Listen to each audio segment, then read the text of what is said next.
En lisant le conte, ce qui m'a vraiment percuté, c'était l'image du loup. C'est quoi cette peur de quelque chose qui se trouve à l'extérieur, qui ne se trouve pas dans notre enclos, dans notre confort, et qu'il faudrait à tout prix fuir partout, tout le temps. Je me dis, on écoute la radio, on a une annonce avec une voix très très grave en nous disant va peut-être avoir la grippe et que c'est potentiellement mortel. Dès qu'on rentre dans un magasin, on fouille nos sacs. Et je me dis, il y a quelque chose d'une terreur, d'un effroi qui est en train de rentrer dans nos corps.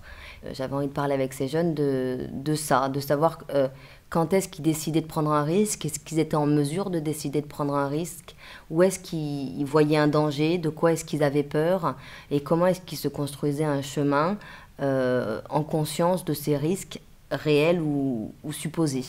Et au fur et à mesure des répétitions, les questions de la liberté et de la sécurité sont restées, mais il y a aussi la question du rapport à la nature, le rapport nature-culture, et comment est-ce qu'au fur et à mesure du temps, on se coupe de la nature, parce qu'on n'est plus connecté en fait aux éléments, au cosmos, au vent, et puis peut-être à la mort aussi, à la possibilité de mourir en risquant sa vie. Donc on fait des allers-retours dans le spectacle entre le conte de Monsieur Seguin, comment est-ce que les jeunes ils envisagent la société, comment est-ce qu'ils imaginent que les adultes et que eux prochainement vont intégrer cette société, y rentrer dans la vie active, et comment est-ce que en même temps cette société-là, elle les coupe d'une partie animale, d'une partie vitale. Et donc on est toujours dans un espèce de dialogue, dans des compromis entre ce qu'on peut, ce qu'on doit faire pour se protéger et ce qu'on devrait faire pour se sentir vivant. Et il y a une phrase de Anne Dufourmentel, qui est une philosophe qui s'est noyée d'ailleurs en allant sauver des enfants cet été, qui dit « On veut l'intensité sans le risque, mais l'intensité sans le risque, ça n'existe pas ». Et donc c'est vraiment... c'est ça le moteur, la tension dramatique au plateau.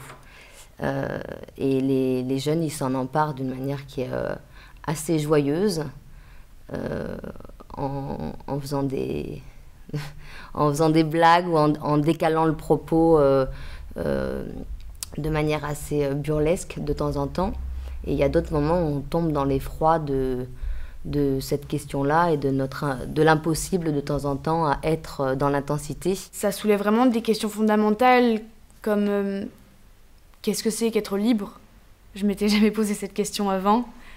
Et voilà, sur la sécurité dont on a besoin ou la liberté dont on a besoin, sur vraiment le fait de remettre en question notre vie pour des causes qui en valent la peine selon moi. Mais on a fait avec les 5 adolescents beaucoup d'improvisation que j'ai enregistrées, que j'ai retranscrites, que j'ai réécrites à ma manière.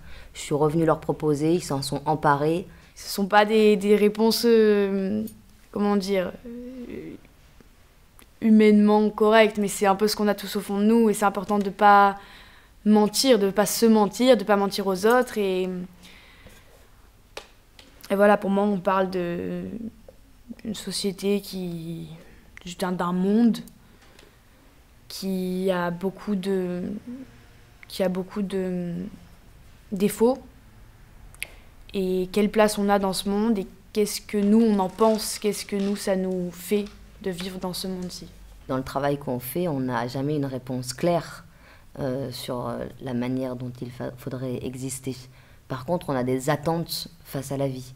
On a des attentes sur l'intensité qu'on demande à notre existence. Ces exigences-là, on les oublie jamais. C'est-à-dire que c'est quand même quelque chose auquel chacun, je crois, des jeunes, moi, aspire. Et que le fait même d'être sur un plateau de théâtre, de venir jouer à la Criée et peut-être ailleurs, et d'avoir cet engagement-là qui est quand même dur, qui demande de la discipline, une grande exigence, qui demande un dépassement pour les jeunes, parce qu'il y en a certains qui n'avaient jamais été sur un plateau de théâtre et qui ont fait une espèce d'évolution extraordinaire en tant qu'acteurs, où leur corps a bougé, leur façon de penser a bougé, leur présence au plateau a bougé.